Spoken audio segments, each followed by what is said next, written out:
เพื่อเอาห้องงานบทออกพรรษาภาวนาและงานแข่งขันตัวเรือในครั้งนี้บรรทานที่นับถือการจัดงานบทออกพรรษาภาวนาและการแข่งขันตัวเรือในครั้งนี้เป็นโอกาสดีครั้งนี้ก็เพื่อเป็นการส่งเสริม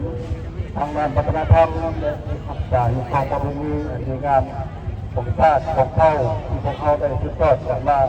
เป็นโบราณการการจัดงานแข่งขันเพื่อสร้างและก้าวนี้ก็เพื่อเป็นการทัดแน่ความสามัคคี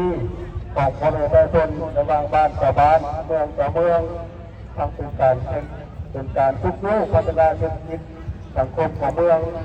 เป็นการส่งเสริมการท่องเที่ยวและการสร้างเงินไขให้คนในประชาชนพอการค้าขายแนะนำเอาผลผลิตสินค้าของตนมาในเรื่องซื้อขายเพื่อจ้างรายให้กับธุรกิจครอบครัวได้เป็นอย่างดี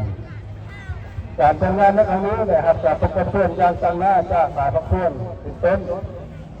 องค์การจะตั้งภาครัฐองค์การปกครองทุกท่านบรรดาผู้ประกอบการบริษัทประชาชนองค์การโรงงานอำนาจการปกครองบ้านตลอดหาความเประชาชนบรรดาเผ่าที่ได้ให้การอุปถัมภ์ช่วยเหลือสนับสนุนต่อการประกอบเพื่อนอันในหลวงในครั้งนี้ในนามตั้งหน้าให้ตั้งนามของเมืองต่างนาให้คณะผู้ชอบจ้างงานข้าพเจ้าขอเจริญพรย่งยาวชมเชยมาณโอกาสนี้ยาวชมใจขอชมเชยป้อยเพิ่นเกิดมาแล้วเกียรป้อยแล้วเนาะหอบนี้ระหว่างเทพธิดาไหลคำบรรทานพบกับเจ้าพ่อคำเหลืองบ้านกวนพวังคือว่าเทพธิดาไหลคำนี่อยู่เบื้องขวามือเจ้าพ่อคำเหลืองอยู่เบื้องซ้ายมือตอนนี้กำลังจับทุนออกมาแล้วเจ้าพ่อคำเหลืองกับเทพธิดาไหลคำ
รอท่าแต่คณะกรรมการออกมาแล้ว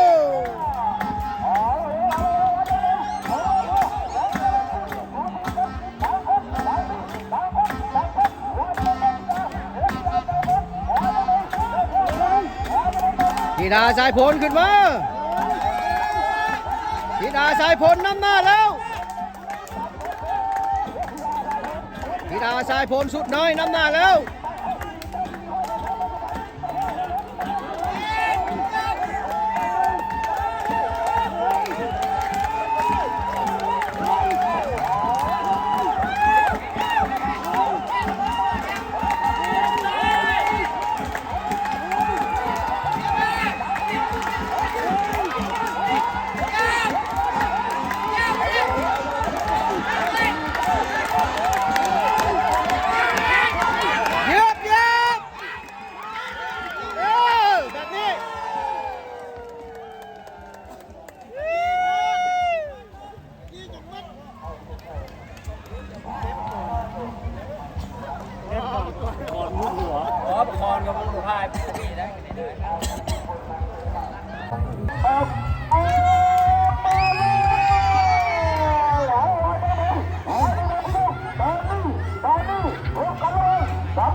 ตอนนี้กำลังคุกคีสูสี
เรื่องน้ำที่หนึ่งเจ้าพ่อทำสื่อได้รับมาจากบ้านนากระตังเรื่องน้ำสองเจ้าพ่อผู้ว่าได้รับมาจากบ้านนาคายปัจจุบันคุกกี้ซูชิกันอยู่ยังโมโหภายเป็นไร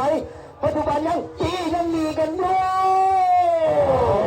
เอาละล้อมาดิว่าจากไหนเที่ยวว่าจากไหนเจ้าพ่อต้องเสือเจ้าพ่อต้องเสือเดินทางมาจากบ้านนากระตังผมกับเจ้าพ่อผู้ว่าเจ้าพ่อผู้ว่าบ้านนาคายเดินทางมาจากอำเภอมหาไซต่างคนต่างใครต่างคนต่างจี้ทับบี้จีกันพี่น้องเอาบุตรกำบุตรเอาบุตรบุตรเอาว่าจากไหนพี่น้องสูสีกันอาจารย์เจ้าเพชรว่าจังได้เจ้าพ่อผู้ว่ากำลังหนีปัจจุบันกำลังหนีกำลังจี้เจ้าพ่อทั้งเสือกำลังจี้อยู่เจ้าพ่อผู้ว่าหนีเจ้าพ่อทั้งเสือจี้ปัจจุบันกำลัง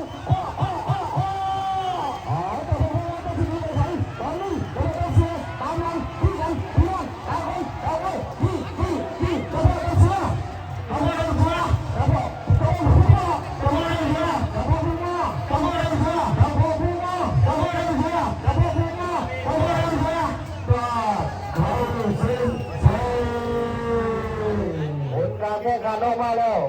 เฮ้ย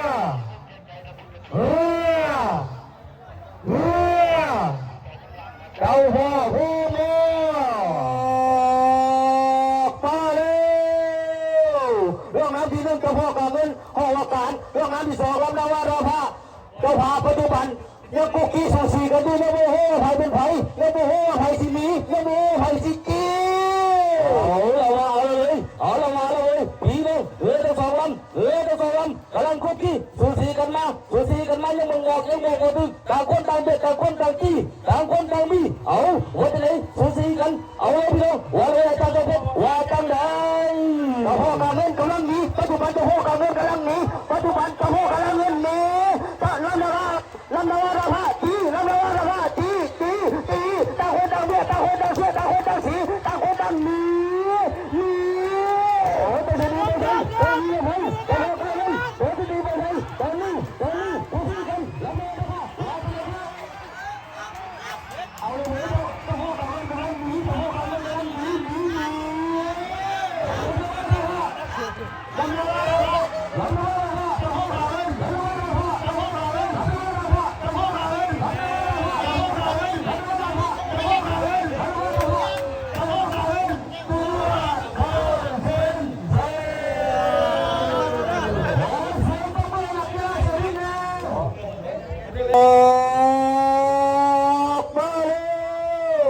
เรื่องน้ำที่หนึ่งเป็นแม่หูดองมาเดินทางมาจากวันโมเสสเรื่องน้ำที่สองเทพธิดาเลยครับเดินทางมาจากวันนะครับปัจจุบันน้ำเทหดน้ำนมพบน้ำเทตุกี้ตุจีกันอยู่ว่าจะไหนเจ้าแม่หงทองอยู่ในน้ำที่หนึ่งบาทเจ้าโพเสสโหกับเทพธิดาเลยครับเทพธิดาเลยครับเป็นเรือเส้นหลายสมัยดีมากกว่าเราพี่น้องตอนนี้ต่างคนต่างไปต่างคนต่างมีต่างคนต่างกระตี้เอาซับไว้ตรงนี้พี่น้องเอาไว้ตั้งแต่เพชรเอาเลยเอาละปาดึงเอาละวะคนโมโหเจ้าเซนมาจะใส่ปัจจุบันคนกำลังจี้คนกำลังเบี้ยกำลังเสียกำลังสีเจ้าอยู่คนโมโหเจ้าจะเทมาสนามไหนสนามนี้คนโมโหเจ้าปัจจุบันกำลังจี้ในหัวซับ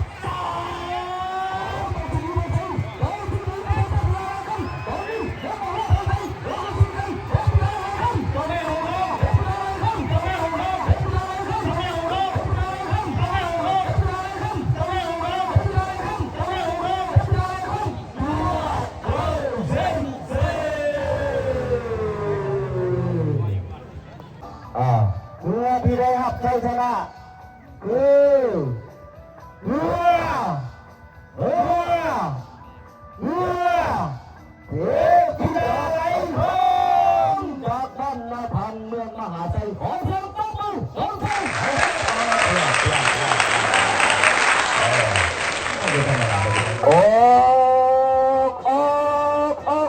กมาเลยพี่น้อ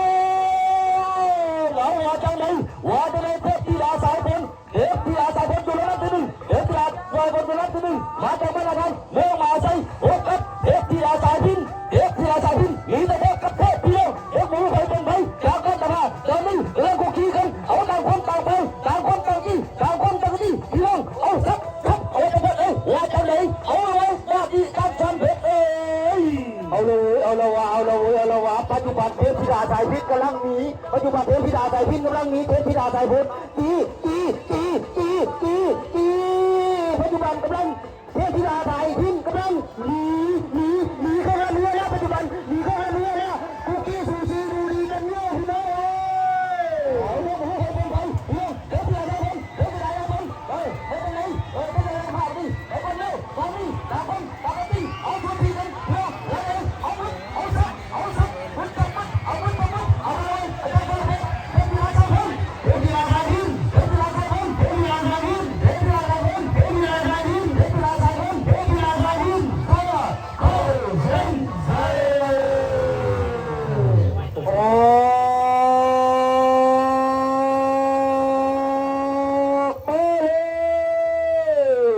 เรื่องนั้นที่หนึ่งเจ้าพ่อการเงินของอวกาศเรื่องนั้นที่สองเจ้าโอ้โหบ้านเดินทางมาเจ้าบ้านราคาปัจจุบันหัวเรือกุกกี้ซูชิดูดีกันอยู่เนี่ยโอ้โหไผ่เป็นไผ่หัวเรือเสมอการทำมันเกอปัจจุบันพิษพักกันอยู่เอาเลยว่าจะไหนเจ้าพ่อพูดว่าเจ้าพ่อพูดดูนั้นที่สองจากบ้านนาใครตัวแทนจากเมื่อวานใส่พบกับเจ้าพ่อการเงินจากหอวกันเมืองน้ำมาตอนนี้กำลังกุกกี้ซูชิกันต่างคนต่างซับเจ้าที่เอาบุตรเอาอาจจะจังเพชรเอามาดีว่าจังไหนเจ้าพ่อการเงินปัจจุบันเจ้าพ่อการเงินกำลังขี่ขึ้นมาเจ้าพ่อกำลังหนี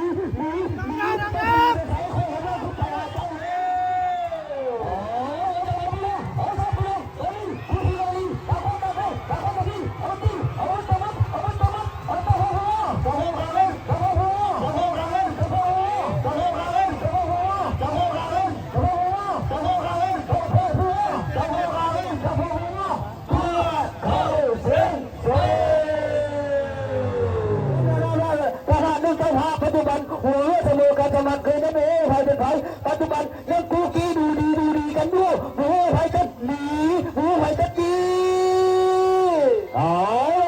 ามาจากไหนลำนาวาดาภา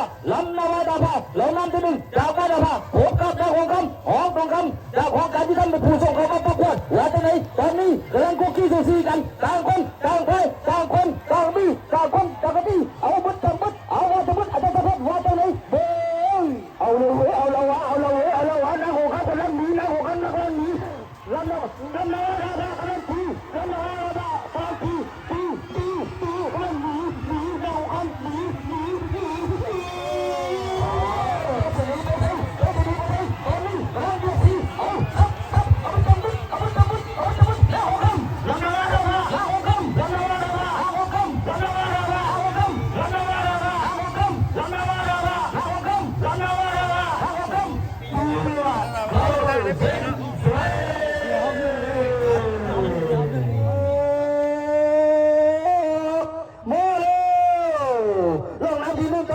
ผู้เล็กเดินทางมาจากบาเกะเล็กเรื่องนั้นที่สองนางหัวคำเดินทางมาจากบ้านนกพิงทั้งสองลำกุกกี้ซูชิกันอยู่ปัจจุบันยังโมโหไผ่เป็นไผ่หัวเรือเสมอการกำมันคือต่างคนต่างคิดต่างคนต่างเสียต่างคนต่างเบียดต่างคนต่างสีต่างคนต่างหนี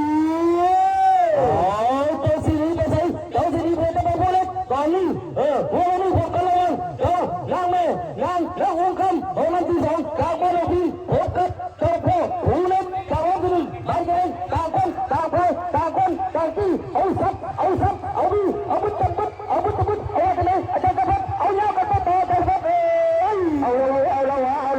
ะวะปัจจุบันเจ้าเอาละวะปัจจุบันนั่งหัวพันกำลังหนีเจ้าพ่อผู้เล็กกำลังขึ้นมาปัจจุบันกำลังขี่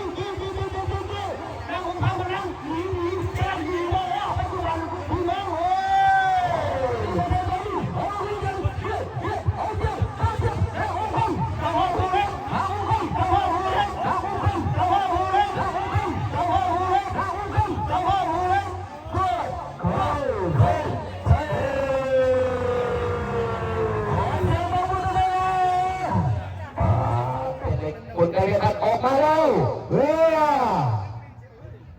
เฮ้ยเฮ้ยนางอุ้มคำเจ้ามาเจ้าบัดน้องปีเป็นผู้ชนะโอ้เสียงตบมือดังๆให้เพื่อนที่เต้นเลยมาเลยเรื่องน้ำที่หนึ่งลำนาวาเจ้าภาพเรื่องน้ำที่สองเจ้าพ่อทำเสือบ้านนากระต่างปัจจุบันเรียกโอ้ใครเป็นใครหัวเรือ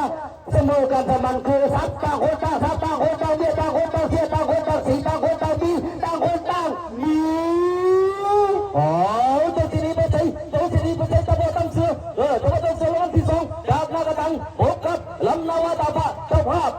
พพี่น้องตอนนี้กำลังคุยกันอยู่โอ้โหไปสิไปบ้องบ่ออกบอกว่าถึงเอามัดจังมัดเอาเชือกอาจารย์จะพดว่าจังไรจะพดเลยเอาเลยวะลำนาวาตาพะตัวที่คอยได้ในปัจจุบันในหัวคอยข้อแล้วตั้งหัวข้อแล้วหนีลำนาวาตาพะเจ้าที่หัวแต่ขั้นที่เขี้ยวจี้เจ้าพ่อได้เสีย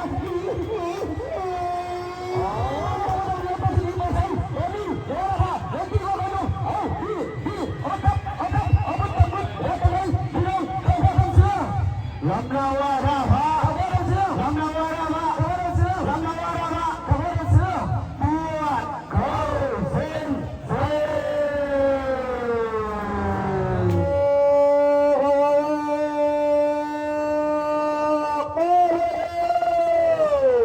เรื่องราวที่หนึ่งลำนาวาราภา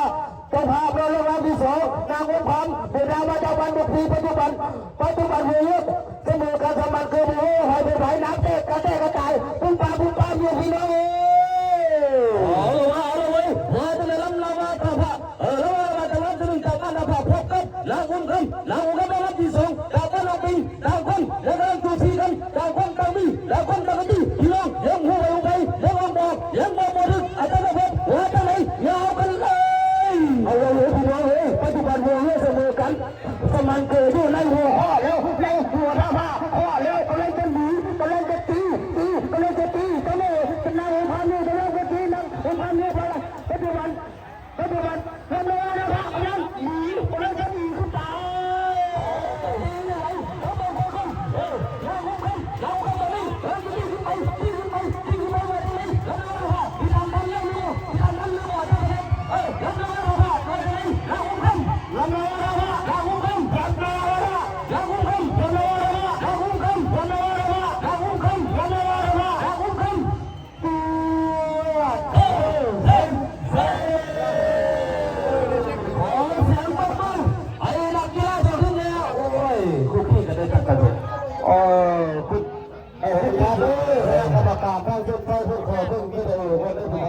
ผลการแข่งขันคนได้แจ้งมาแล้วทางคณะกรรมการทางเส้นชัยคนได้แจ้งมาอย่างเป็นทางการแล้วพบกันระวังลำนาวาตาพะลงน้ำที่หนึ่งจากท่าพระพบกับนางอุ้มคำแล้วอุ้มคำจากขนมปีคนการแข่งขันออกมาอย่างเป็นทางการ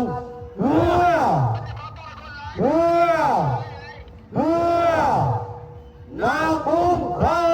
ำจงผู้สอบการป้าบุปิงเป็นผู้ชนะและรอบนี้ขอเสียงขอมือต้องเดินไปเลยนะครับเรื่องน้ำที่สองจะโมกันเลยจะเอาอากาศปัจจุบันน้ำเต้กระจายยังโอ้โหเยอะเป็นจังใหญ่ที่โม่เอาไว้แต่ในรอบนี้รอบสุดท้ายรอบนี้เจ้าพ่อการเงินเจ้าพ่อเอาไปได้จะห่วงกันโอ้โหเงินมาแล้วพบกับเจ้าพ่อดำเสือเดี๋ยวว่าดำเสือว่าจะไหนต่างคนต่างที่เอามีเอาบึ้บเอาอะไรไปเลยรถก็ได้อาจารย์สำเร็จว่าจังได้เอาเราวะปัจจุบันหัวเรือเสมอกันด้วยพี่น้องเจ้าพ่อการเงินกำลังจะหนีเจ้าพ่อดำเสือจะตีได้มั้งปัจจุบันกำลังกู้ขี้ดีก็หนีได้ว่าจังไหนเจ้าพ่อการเงินเจ้าตีหรือว่าได้ที่ซัดได้จังบ่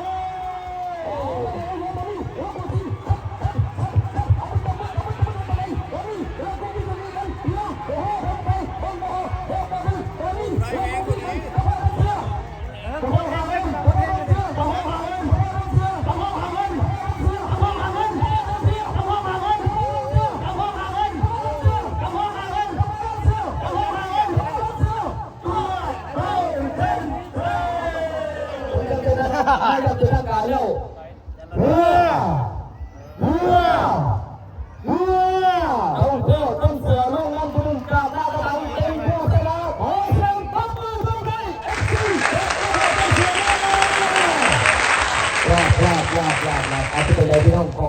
เซีย